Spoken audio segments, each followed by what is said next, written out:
Serum Institute today has launched two of its very new products. One is a vaccine, pentavalent rotavirus vaccine, which is also heat stable, called Rabishield, and a monoclonal antibody for rabies called Rabishield. We have with us Adar Poonawala of Serum Institute to speak us through how these products fit into the entire strategy of Serum Institute and what sort of a difference will it make.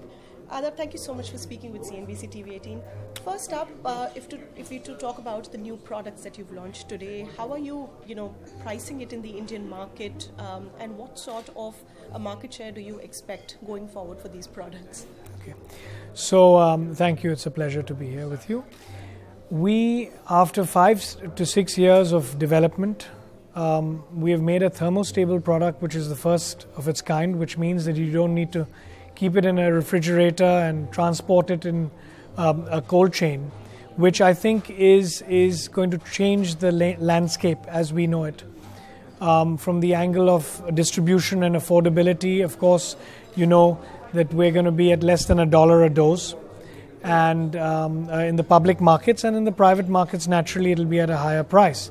But I think 100% of the Indian children and public are going to be able to afford this vaccine, and we're planning to roll it out in 147 countries next year. Right. If you talk of the Rabishield, which is a monoclonal antibody, it's a new segment which, where we've seen some development from Serum Institute. What is the progress there as far as Rabishield expansions in the market is concerned, pricing and stuff? Well, the rabies monoclonal antibody that we're launching today is the first of its kind in the world. There is no such product like it. It gives you no reactions because you're not injecting an equine antibody, which is a serum derived from horses. So in case you're bitten and you're unfortunate enough to be bitten by a rabid dog in India or in any of the other countries, our product will give you the kind of treatment that will not cause any reactions. It is slightly more expensive, but it's the first time in the world that it's been developed, so we're very proud of that. And we hope that it'll have a huge health impact. Right. Your Rabishield, the rotavirus vaccine, will be included in the immunization program? Yes, it will be. And how about the private market? What would be the pricing that you would look at, and what would be the competitive landscape? Because there are a couple of other products in the market. There are a lot of other very good manufacturers as well. The foreign companies are a little more expensive. We hope to plan, it should be about 400 to 500 rupees in the private market and less than 100 rupees in the public market. Okay. So I think 5% of our sales come from the private market, and the rest of the 95% will be, rolled out with the Health Ministry and all the other states which are going to be taking the vaccine. The private market pricing for Rabishield, if you could help us understand. That's about, the treatment cost will be around 15,000 rupees compared to the 27,000 rupees offered by the multinationals. So it's a substantial drop, still very expensive, and we hope to, however, bring down that price as well as the volumes pick up and we can, launch the product in other countries, and with economies of scale we'll bring those prices down to up to about 10,000 rupees or so in the next 2 to 3 years. Okay. What is the plan as far as taking it to the other markets is concerned in terms of your filings, in terms of the WHO pre-qualification? Well, we've got a whole slew of new vaccines, HPV, pneumo, dengue, coming about from our new campus where we've spent upwards of 2,000 crores in the last 3 years. It's a campus spanning 40 acres with 1.5 million square feet of built-up space. And that should be licensed end of 2019 for all these European and US markets for these new vaccines. And, we've got our own patents for pneumo and some of the other vaccines, so we won't have any issues like most of the pharma companies have dealing with the patents both in India and in the United States. So even Rabishield and Rabishield will come to the foreign markets only in 2019 or earlier? Well, rabies may go into United States, but as I mentioned earlier, Europe and United States don't take rotavirus vaccine because of the hygiene conditions there. It's not an endemic problem. We're going to be selling rotavirus in Africa, in India, South America, Asia, not in Europe and US so much, but the HPV and the pneumo vaccines will certainly go to Europe and US in 2020. Right. I was coming to the the monoclonal antibodies, the space where you've seen some development. Just help us understand which are the key products in the pipeline as far as MABs are concerned. How does Serum Institute see that as a growing segment? Sure. So we've launched the first MAB today, as you know, for rabies. We're working on launching the dengue monoclonal in 2 years. We've already started the phase 1 trials in Singapore. This will be the first of its kind in the world as well, and will have a huge impact in India because as you know, all of us are battling here with dengue with no real vaccine or solution. So this will be a cure, a therapeutic monoclonal antibody that you inject and give on a drip intravenously for someone who's hospitalized and diagnosed with dengue. Right. Which are the other products in the pipeline? You said there is a meningitis vaccine, monoclonal antibody as well. Not meningitis. It's a meningitis vaccine, which will be available also in 2 to 3 years for all of those going to the Hajj and in the Muslim countries which take this vaccine. So that's going to be a huge, have a huge impact there. The other monoclonals we're working on is for lung cancer and some others that I'll talk to you. It's still a bit premature for that. So, But in how much time frame, in your developmental cycle, do you think MABs will, take up a larger share? By 2020, I think MABs will account for about 30% of our revenues. Really? Well, that's the hope. Let's see what happens. And we're predominantly going to remain a vaccine-focused company. We don't want to diversify into anything else. But monoclonals is an area where we've seen some success in, and we have quite a bit of in-house talent and capabilities to scale that up. Right. I hear the term 2020 quite a bit. So is there a strategy lined up as we steer close to 2020 about how Serum would turn out to be? What would be the product lineup, the pipeline? What's ramping up till 2020? Well, it's just ironic that it's all coming together in 2020. It's, most of these products have taken 5 to 7 years to develop. And as they all are coming, to shape, they're completing their phase 3 trials. We're getting our facilities up to the European, US levels. So it's all coming to shape end of 2019, 2020. That's why I say that most of this will come to shape then. There's no particular strategy that we're targeting. It's just that all the development that we've been doing for the last 7 years is bearing fruit in the next 2 to 3 years. Okay. As far as revenue growth and profitability growth till 2020, if we take that as your midterm target, how do you see that panning out? Well, we're a 60 to 70% market shareholder in most of the vaccines that we produce globally. Having said that, our turnover is just 4,000 crores, which doesn't sound very large in today's era, but what we've tried to do is keep our prices very affordable. And that's why perhaps we're not as profitable as the multinationals, but our growth in terms of product development, in terms of gaining market share as a vaccine manufacturer has been tremendous. We've been growing at 30% CAGR, top line and bottom line for the last 4 to 5 years. And it may be a bit slow for this year and next year based on government approvals. But as I said, in 2020, when all these new products come about, we'll see certainly a big jump because of those new products and vaccines coming about. The target, I don't know. In 5 years, I'd be very disappointed if we're not at least having a 10,000 crore top line. God knows what the profits will be at that time with the costs going up every year and GMP requirements. But top line certainly should be close to 10,000 crores at least. In the next 5 years. And what part of this growth would you attribute to M&A in the coming years? How seriously are you looking at M&A as an opportunity? Well, we've made 2 acquisitions in Europe. We're always looking for other vaccine company acquisitions. We've made one this year in the Czech Republic to make injectable polio vaccine. We made one in 2012 in Holland. So I think the M&A strategy will probably add maybe 20-30% in terms of revenues, combined with another 20% or so coming about from the natural growth of the new products coming about. So the M&As also normally take 4 to 5 years to actually generate from a loss-making situation to a break-even and being out of the red. So we're at that turning point at the moment. Distressed assets, which means in that case? Well, yes, normally, I mean, the kind of assets that we've acquired have been in the 100 to 150 million euro range.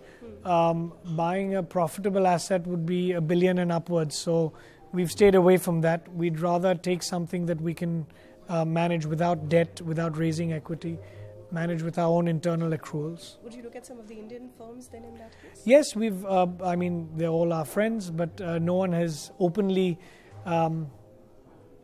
said that they want to have a stake sale. We're always talking. We'll see how that goes. We own a 14% stake in Panacea Biotech. We've had that for a while.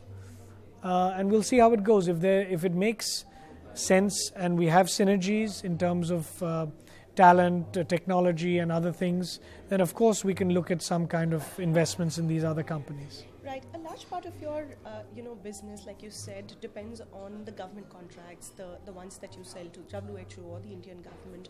How is the pricing environment building up globally, if we talk of particularly on the WHO front and the Gavi front? And how are you, re-strategizing there?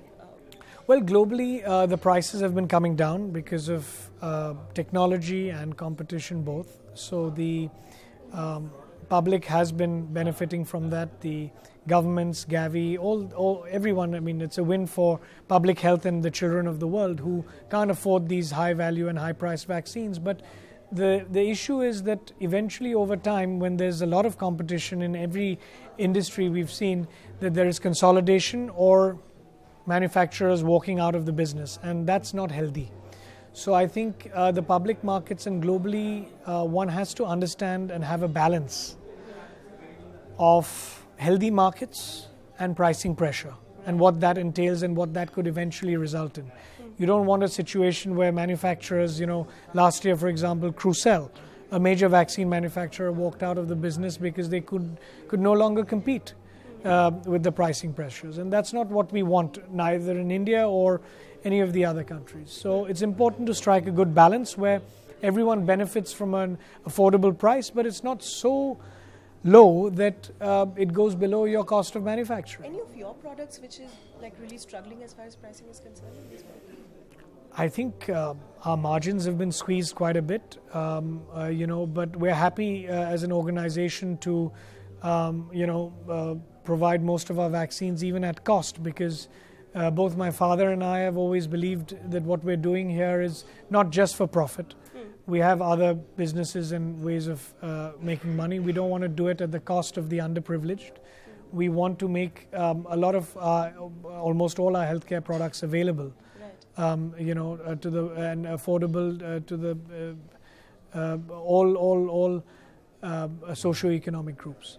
With the Indian government putting a lot of push as far as the national immunization program, universal immunization program is concerned, have we seen things change on ground as far as procurement is concerned, as far as regulatory environment is concerned?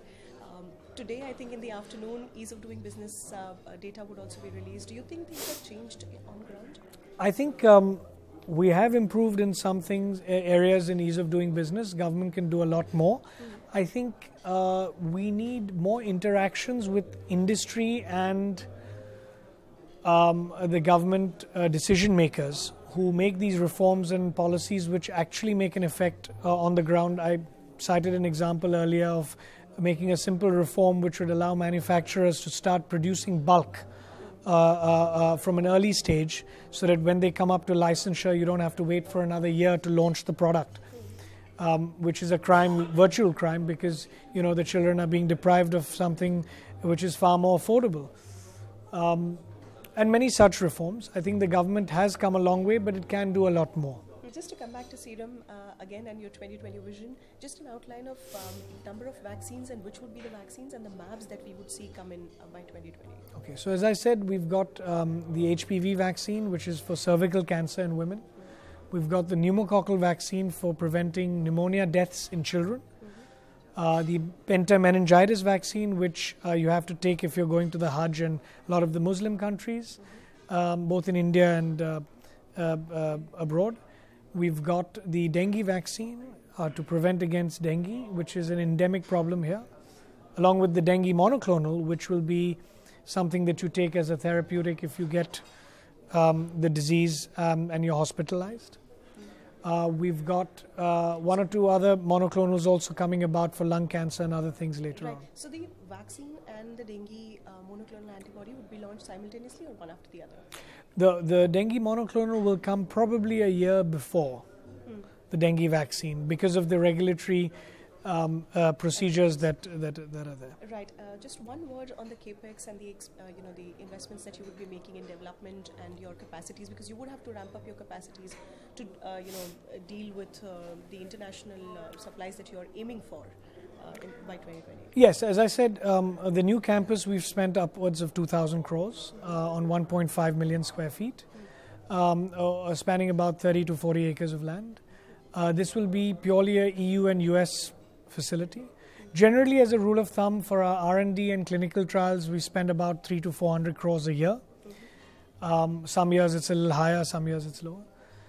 The capex also traditionally has been about 300 to 400 crores a year. So in the last 3 years, we've gone a little bit over that, just making the infrastructure for this new project and campus where we've made our own power, water, and other services that we're sort of doing. We've got windmills for our own power, and so we're self-sufficient, so to speak there. Right. A lot has been spoken about your diversification plans into the the financial space. What's the status right now?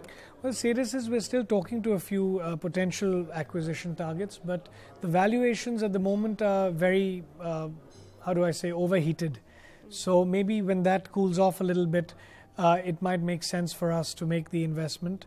At the moment, the kind of return on capital or ROI is not looking very good as from an investor point of view, because the valuations that based on profit or EBITDA is too high for us to make an investment at the moment. The valuations for NBFCs at the moment are based on the net worth multiplied by the loan book or whatever to that ratio, and that doesn't make sense to me as a business, because for me, profits are sanity and everything else is just vanity. So I can't make an investment on that basis. So you would have kept a timeline that within this time frame we would assess the market, otherwise we'll shelve off the plan. The plan is still on the table, right? I think I've not completely closed the door to it, but we are now focusing more on the real estate investments, as I mentioned to you earlier. We've got commercial real estate and land that we've been accumulating, and some projects that are underway. And I think that's providing us a far better and more stable return, which we're happy with for our treasury portfolio. And of course, we've been investing in art, European art, which has been giving us a good return as well. Right. So, but it's still not off the shelf. No. You're still assessing an entry into the financial space. Yes. Could that also be through investment into smaller firms, or would you only look at an acquisition? I mean, we do have some smaller investments in some microfinance companies like Swasti, which is based out of Bombay. But I think if I was to make a real play, it would have to be a sizable NBFC with a sizable loan book to make a beginning. So let's see how that turns out. What is the time frame that you've kept to finalize? I've not really kept any 3? time frame. I think if I don't find something in the next few months, we've already been looking for the last 3-4 months. I think we'll probably wait for a few years till the valuations come down. So I've not set a time frame. I think when the valuations are right, I want to make the investment. My entry price is what I'm concerned with, and I don't want to. But the regulatory framework in the financial space seems very, opportunistic to you at the moment. Well, I think right now what's happened, as you know, is the government's move to invest some cash in the mainstream banks has, I think, changed the kind of dynamics a little bit. I don't think it's going to affect the way NBFCs do business, from whatever little I know about NBFCs. So I just want all this to settle down, and then maybe in a year or two, when the valuations cool off, we can then look at a move at that time. All right, Adar Poonawala, thank you so much for sparing time Pleasure. for CNBC TV 18. Thank you.